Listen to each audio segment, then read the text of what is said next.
Welcome to the Content Podcast, conversations with Silicon Valley's creatives. I'm Daniel Garcia, your host and the cultivator of Content Magazine, published by SV Creates. Hi, I'm Neal Waters. I'm the executive producer of the documentary film Fiesta. Hi, my name is Gabriel Pout. I am the director from the documentary Fiesta. Today we talk with Neal Waters.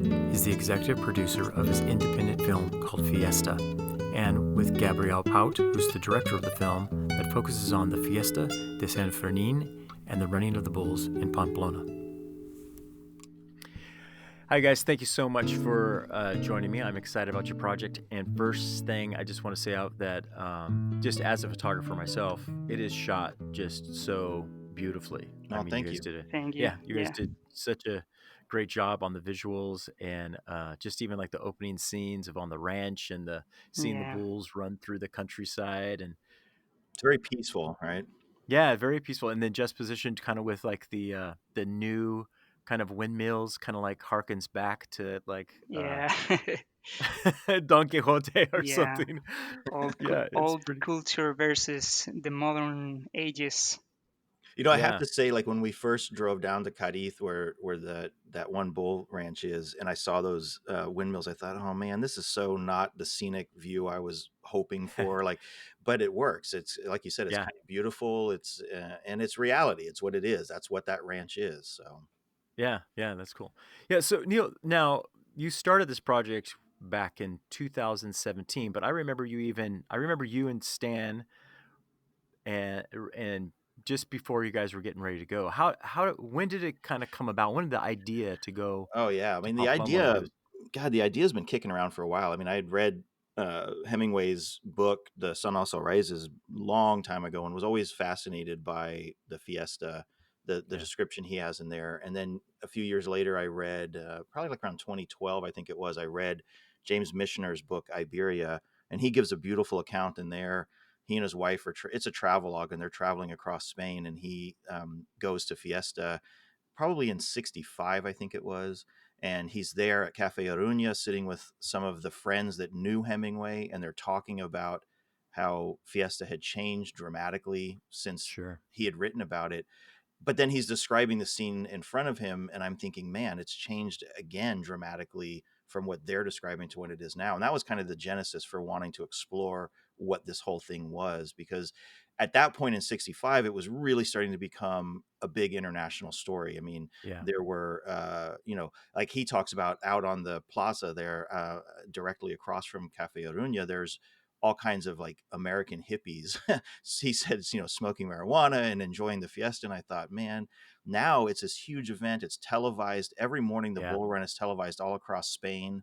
So it's, it became something beyond anything that Hemingway could have even imagined what it was like. And a lot of that is due to his book. That's what got the popularity. And so I thought, I want to go and I want to look at it, and I want to try to dig deep into it and see what the reality of this thing is, Yeah. Cause you kind of have a history or whatever as a photojournalist, right? So that was that some of what the kind of like the and I think probably my initial thing was to just go over there and take pictures, but then I have a background in film as well, and I've always been looking for interesting documentary subjects. And as I was doing my graduate degree at San Jose State in mass communications, one of the things I was looking at is how do we do storytelling and multi-layered multimedia type stuff. And I kind of thought this is a perfect story for that, because there's so many angles and aspects to it. And you can present things in written articles and videos and podcasts and infographics and all that. And so that was kind of the idea, was to present this as almost like an online magazine type format. And that was what we were trying to do initially. Yeah. So then you packed your bags when and how many times have you gone over? So I went twice. So Stan Olszewski, who is our stills photographer on this project, and he contributes to content quite a bit, he and I went over in 2016.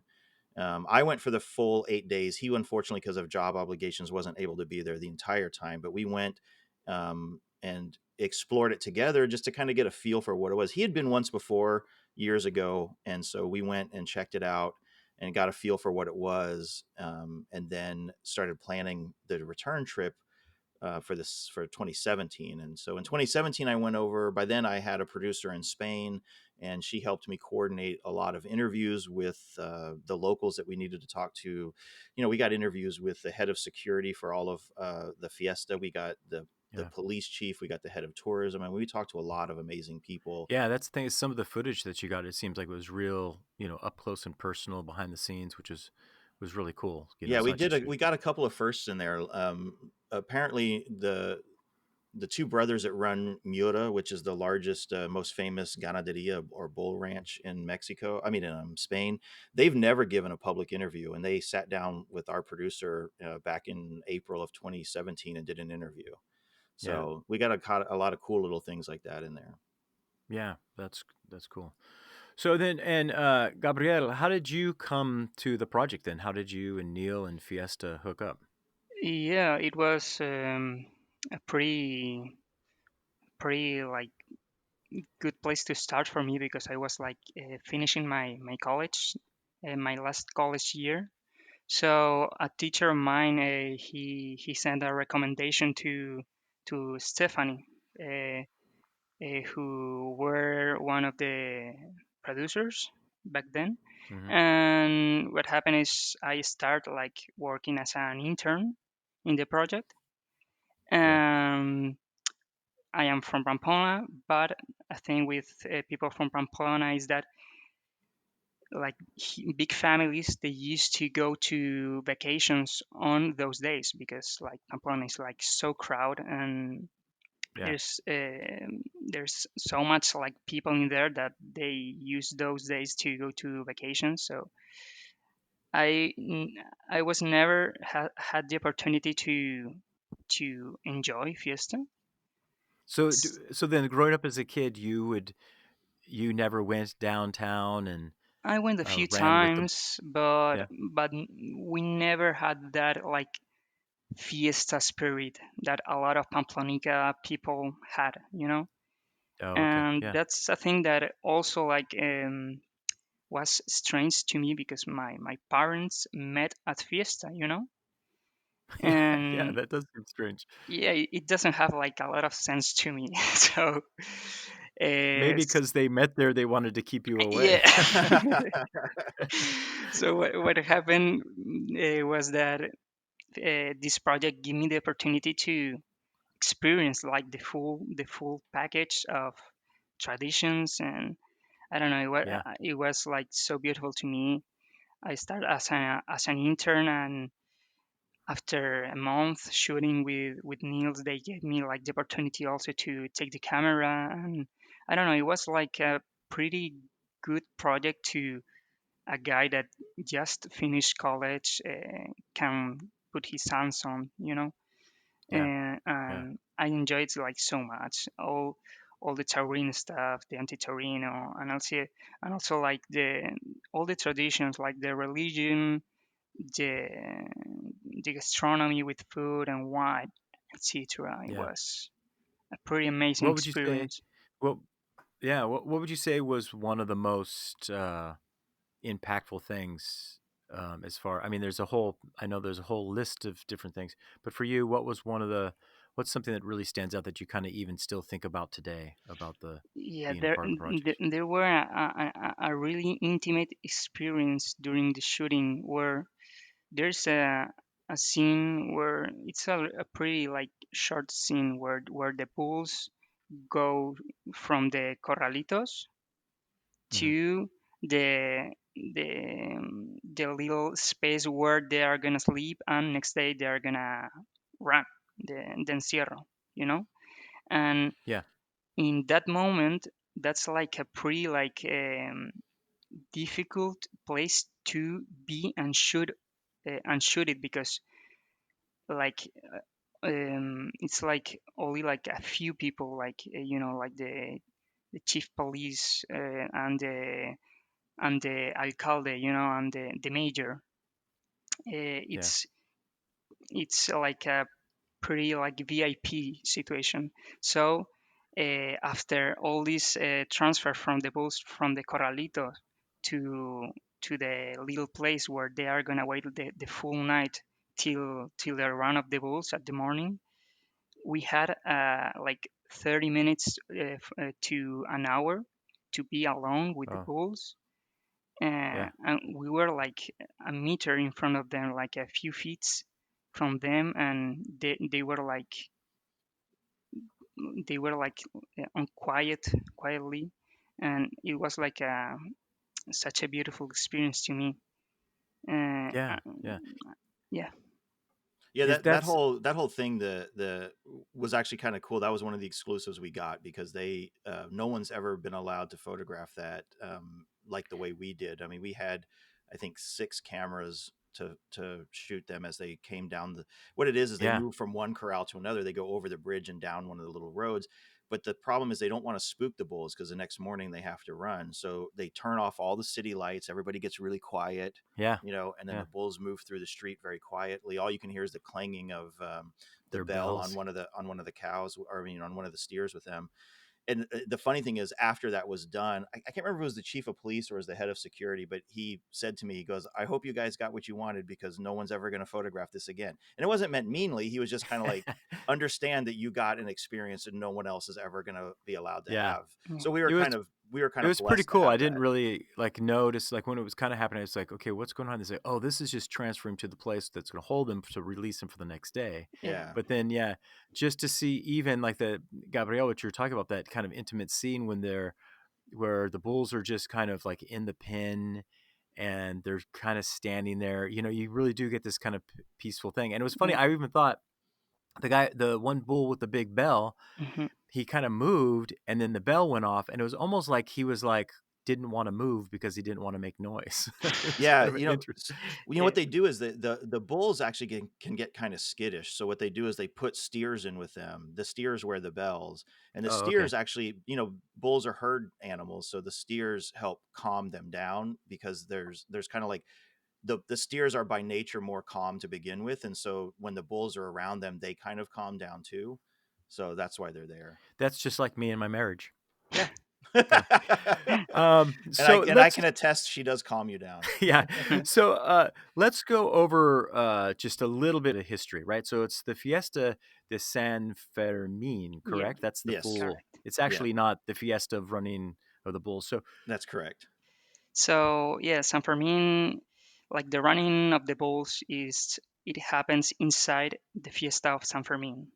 So San Fermin, he's like the one of the most famous saints of Navarre because he was the first bishop that were in charge of the community that lived once in the town of Pamplona, And what happened to this saint is that um, they he was a martyr.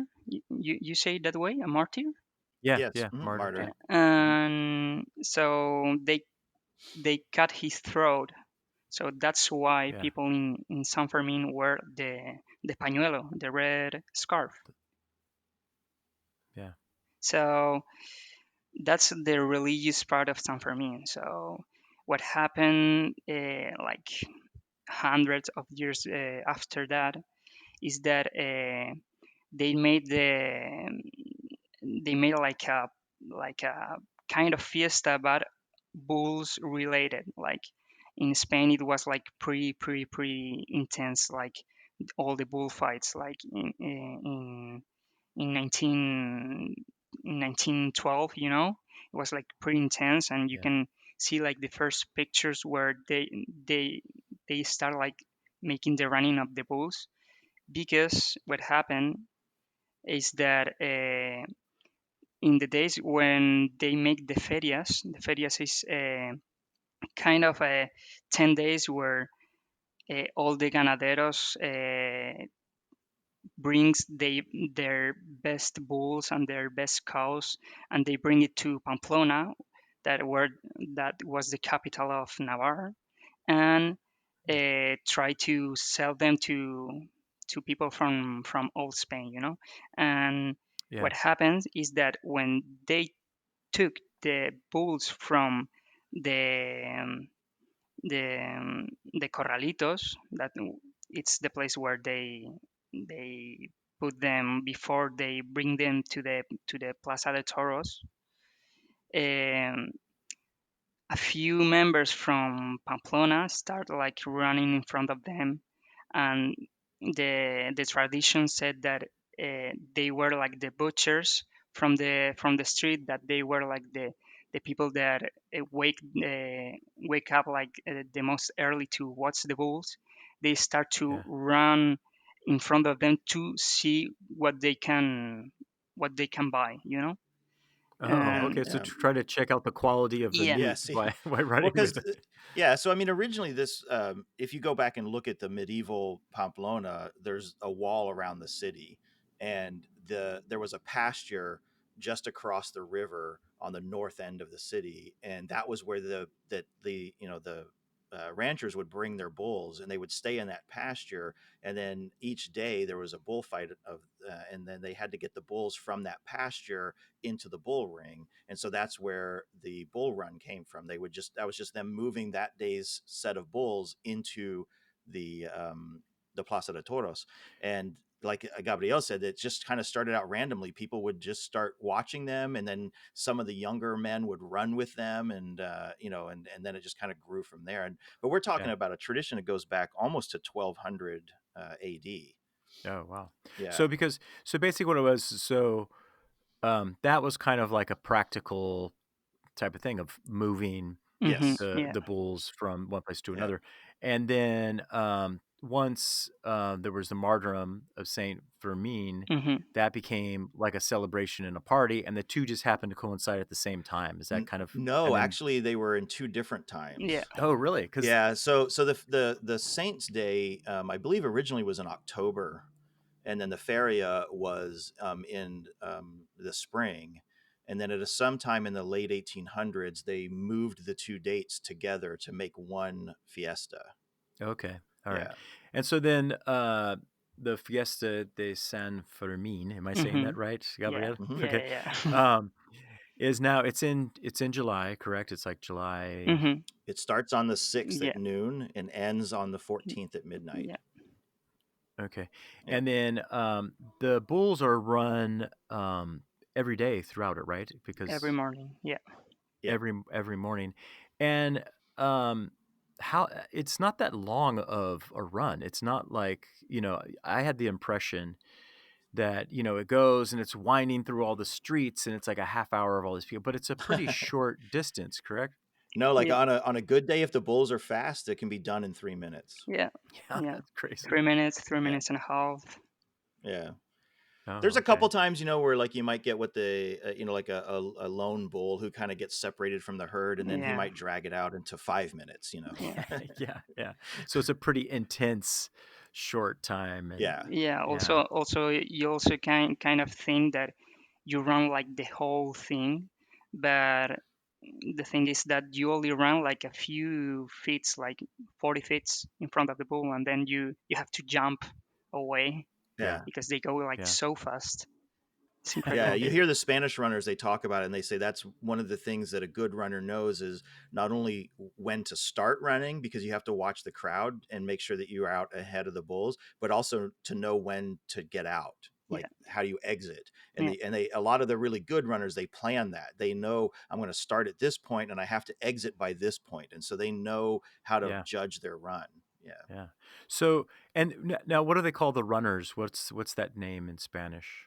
The Isn't there corredores. corredores? Okay, And so then Yeah. there's a colloquial term they call them mozos, which Yeah. is kind yeah, of okay. like I roughly translates to lads. Yeah. It's like the Oh, equivalent okay, of lads. okay.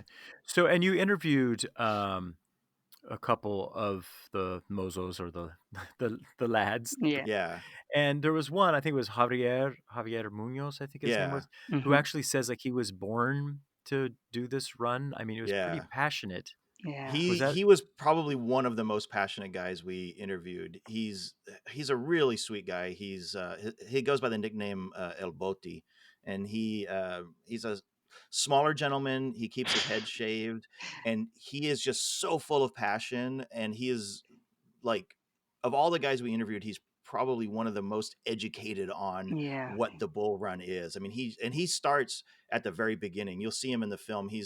I kind of focus on him, but he's at the very beginning of the run, like right there. He's one of the first guys to encounter the bulls, and he's been doing that for decades. Yeah. Yeah, it was funny to see them, like, the serious guys, like, warming up, doing stretching Oh yeah, exercises and doing, yeah, it was very interesting. Yeah.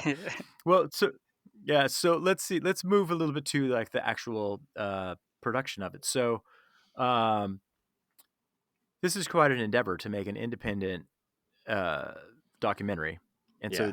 Neil, I mean, it wasn't like, it wasn't KQED or CBS or something like that that funded you. How did it come to put this all together? It was my own money that I put up. I had some inheritance, and so I decided to take a risk and put it into this project. And I mean, ultimately, I'm happy. I think it paid out in the sense that I'm very pleased with the footage we got. I'm very happy with the version of the edit that Gabriel has done and that we've been able to present to the world. So maybe not a financial success yet, but definitely a success in terms of an artistic creation. Yeah. And then I just, after Stan and I got back from Spain in 2016, I just started kind of planning how we were going to do it. And I realized, man, to do this right, I'm going to have to get a lot of people involved. And that was part of the reason why I reached out to a producer in Spain. She actually owns a tourist company over there and she has a bunch of apartments. And I thought, okay, she's going to be the perfect person to help me figure this stuff out.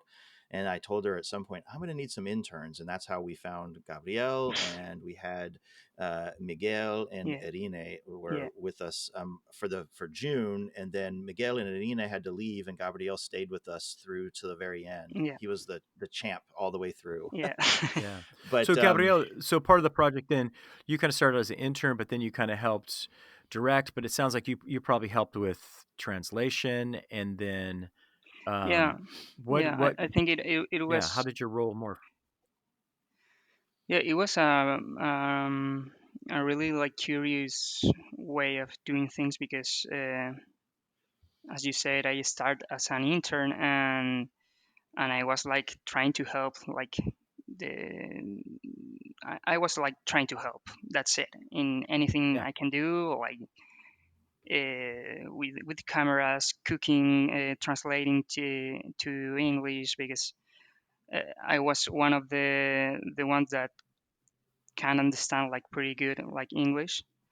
I talk it like pretty roughly, but I do my best and during the shooting I was like um, making a lot of translation, etc., and working on the questions that we made to the interviewers, etc., etc. Yeah. And and I think we also work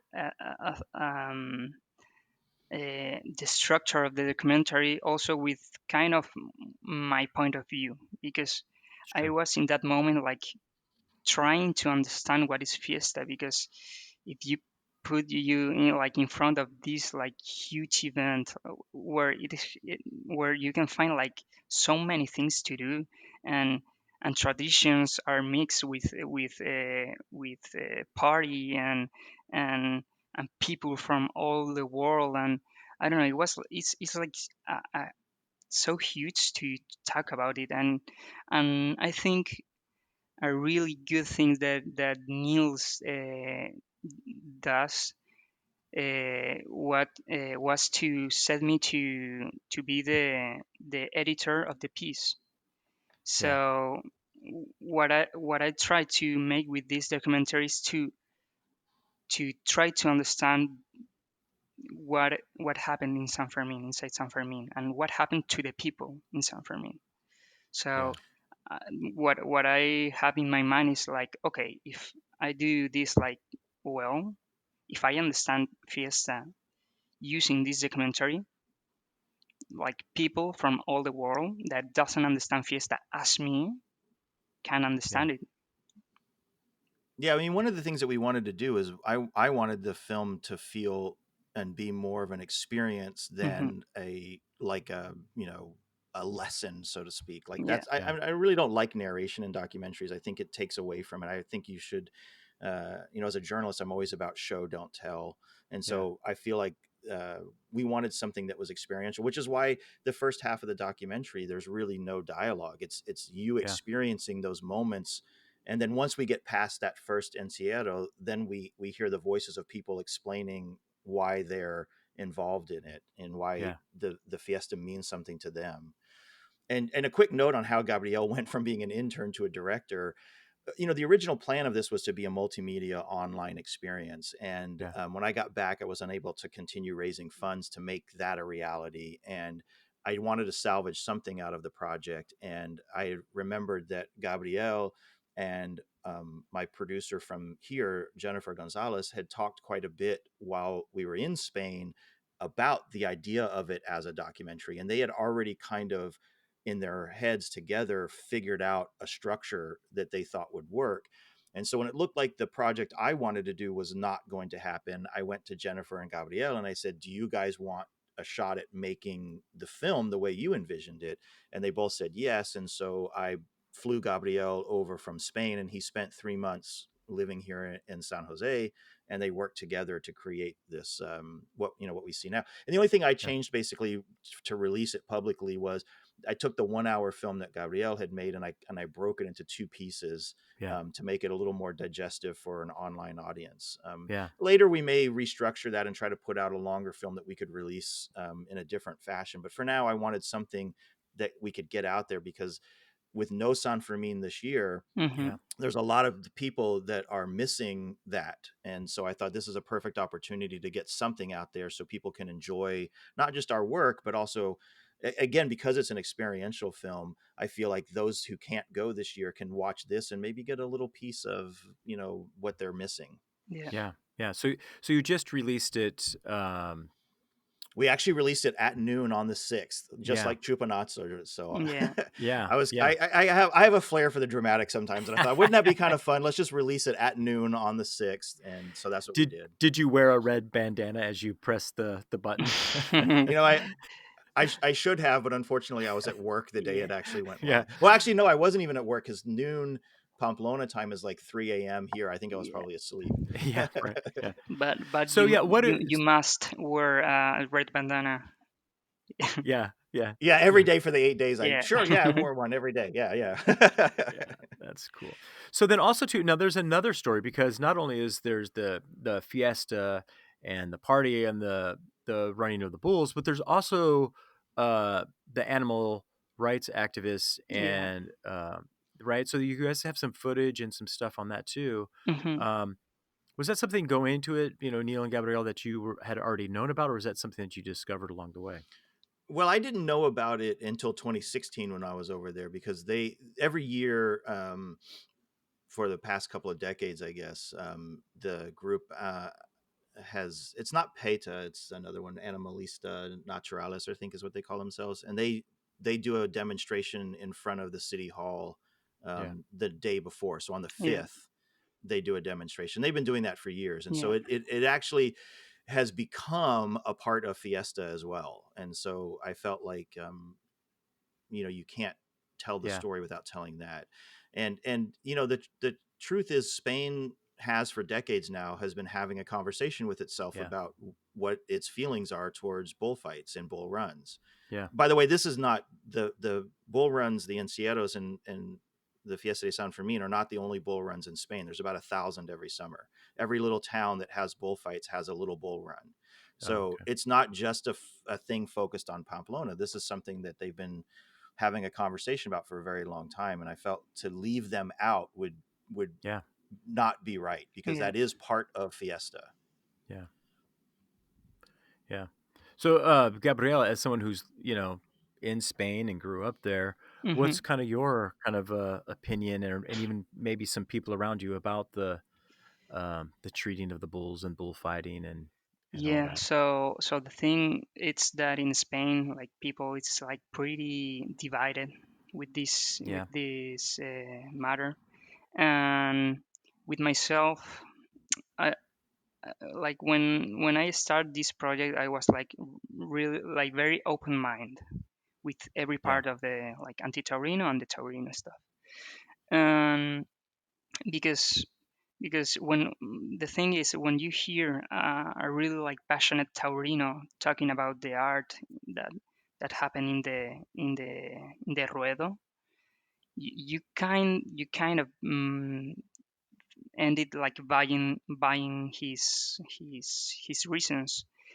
And Sure. when you talk with the anti-Torino, it's like obvious when you watch a corrida de toros, the bull like suffering, and that was a thing that I never experienced before this documentary. So I was like pretty excited, um, Yeah. trying to figure out for myself with this matter. So um, I really think that the the um, the bullfighting paradigm is gonna change in a few years. I think Yeah. like in a few like big cities like Barcelona and some cities like really important cities, they ban like the bullfighting, Yeah. and they are using like the bull squares to make like city malls and etc. So or concerts arenas. So I really think like the encierro stuff, and it's gonna disappear slowly because I Yeah. think it's gonna be something that young generations are gonna change, because you can Yeah. It's find like, such an interesting yeah, thing because it is such a part of the kind of like the folklore yeah, or the cultural yeah, experience of Spain. Well, a lot of, agricultural communities. Yeah. So it is interesting to see it changing. Yeah. Well, and we did a great interview with this one Miguel Reta, guy, yeah, Mikel Reta. He owns a ganaderia not too far from Pamplona, and he also works as what they call a pastore during the bull run. So he's one of the guys in the green shirts that will kind of help guide the bulls, and if they get like lost, if they're suelto, if they kind of separate from the herd, he helps them join the herd again. So Yeah. because he is a bull rancher, they allow him, and all the guys that are pastores are bull ranchers, so they know how to operate around bulls. And anyway, we did a beautiful interview with him, and he says in there, kings, dictators, presidents, all these people have tried to stop the bullfight, and it's never stopped. And he says, as long as the people still want it, it will continue. But then he also kind of tacitly admits that those days are probably numbered. yeah, Yeah. That it's coming. He senses that it's coming to an end. Yeah. And what I found fascinating was when you talk to a lot of the bull ranchers, their attitude is that, hey, if this thing goes away, the only reason that these Toro Bravos exist, the only reason that they're bred is for the ring, is for the bullfight. So if you take that away, you literally will kill a species because there's going to be no reason for them to continue raising these bulls. yeah, I don't buy that 100%, but here's the interesting thing. In the last year, I've noticed all of the ganaderias that we focused on, like Sabaragago and Miura and the Castanevar, they are all in the process now of opening up their ganaderia to tourism. yeah, Oh, okay. Miura even has a web shop now where you can buy T-shirts and hats and mugs and things. So I think they're all kind of realizing that, yeah, maybe the Toro Bravo doesn't have to go away if there's no bullfights. Maybe there's other ways we can honor Spain's legacy with the bull yeah. that doesn't require them to be in the ring. So I think they're kind of starting to work that out. Realizing that this may be coming to an end soon. Yeah. Yeah. So, okay, that's great. Let's get back to the film there. Neal, for you, what's the next plan? So sleep, lots of sleep. No, I'm happy that we got something out there. However, my original vision, I still would love to figure out a way to do that. And so Yeah, and you I'm said an interactive experience, yeah. immersive experience. What do you mean by that? So I'd like to do something that's kind of a website where you can go to it, and the subject would be broken up into chapters, and there'd be written articles, there'd be little video clips, there would possibly be interactive infographics. Like if you're talking about the history, maybe there's like a interactive timeline that steps you through the history. Uh, this kind of thing. Yeah, The okay. problem was when I envisioned it, I envisioned it as being this thing that we would spend months creating and then launch it all at once, Yeah, and that requires a lot of money to be able yeah, to do something like that, because you've got to suddenly hire some web programmers, you got to hire writers, you got to hire, photo editors and video editors and all this stuff. And so it was prohibitively expensive to do that. However, having completed what I've completed now, I'm thinking that what I could do is basically start kind of a blog type Oh environment, yeah. and then maybe just slowly release a piece here or there as I can Yeah. work on it on my own, Yeah. and get some of those pieces together. How Part of much the reason the film became experiential the way it did too is because the initial idea was never shot. We didn't shoot it with the idea of it being a continuous arc. a And so, documentary, you mean? yeah, we Yeah. shot it with, this is going to go to the story about the bulls, and this is going to go Sure. to the story about, so that was kind of, uh, the way we shot it was a little different. So it was actually, I mean, I applaud Gabriel for the work that he did, because it was kind of hard for him to pull it together and actually find a single narrative thread that he could make into a story, because we didn't shoot it with that in mind. Yeah. Yeah.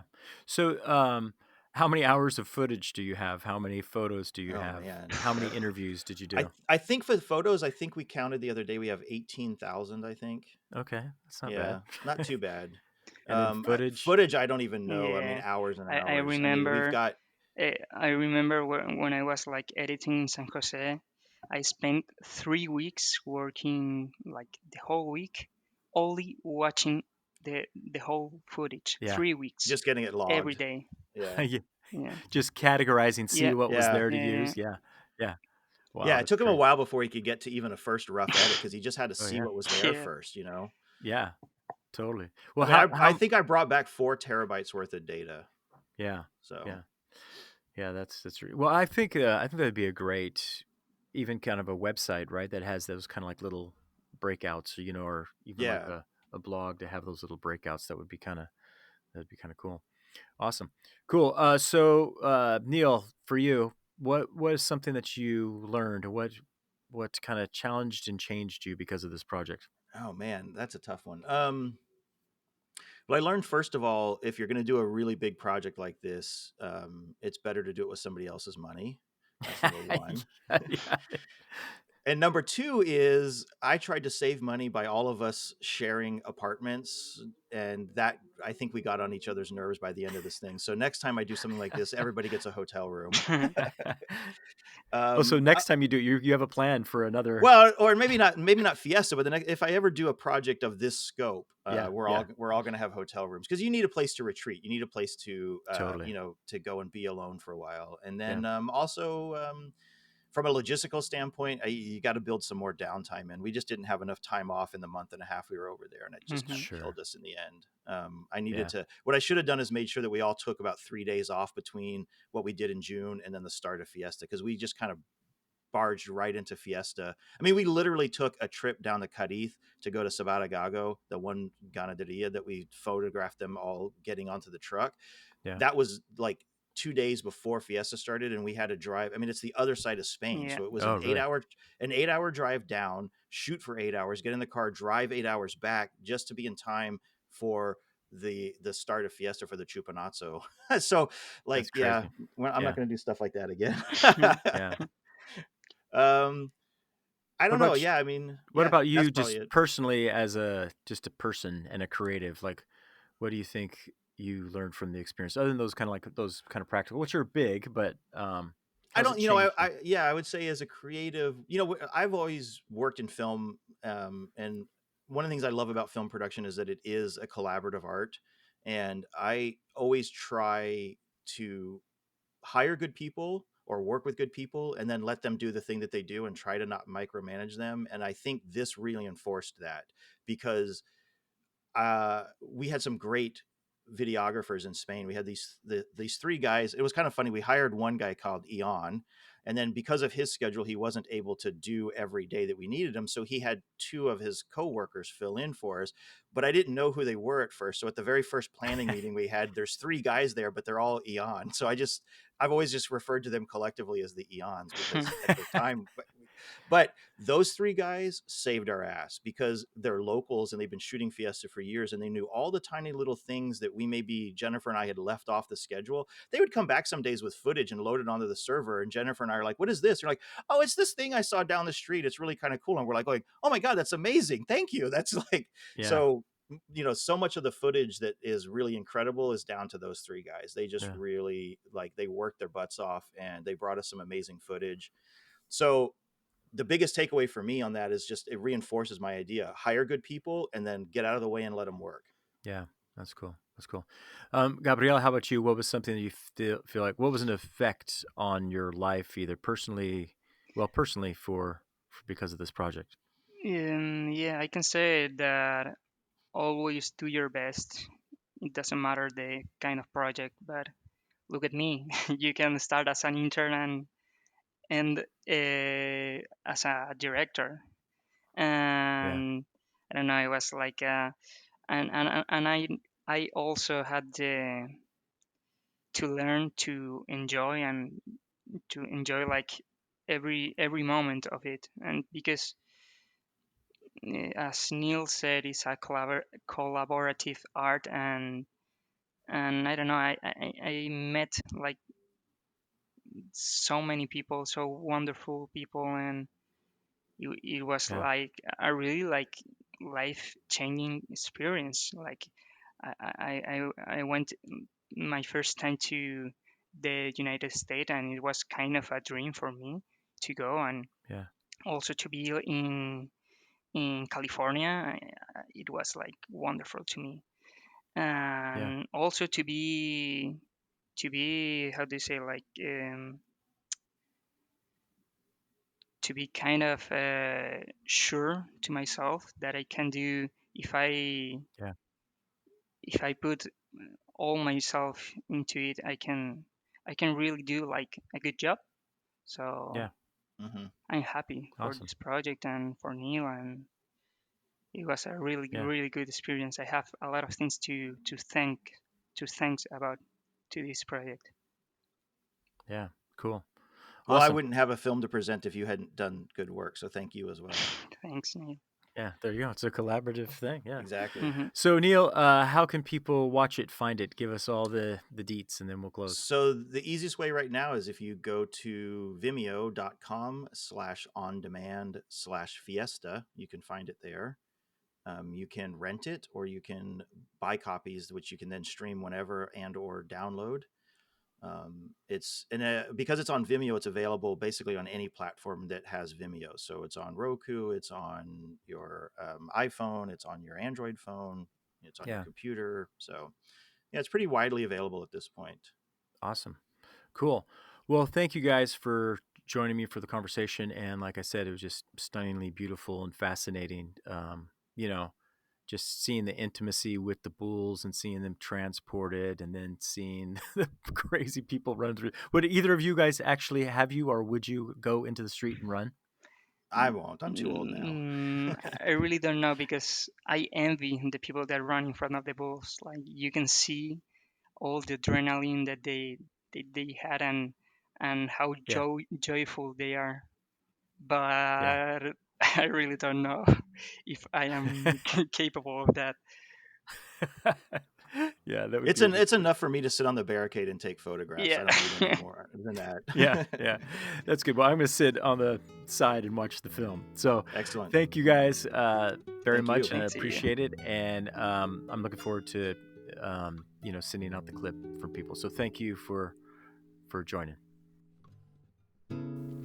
To watch Fiesta, go to vimeo.com/on-demand/Fiesta.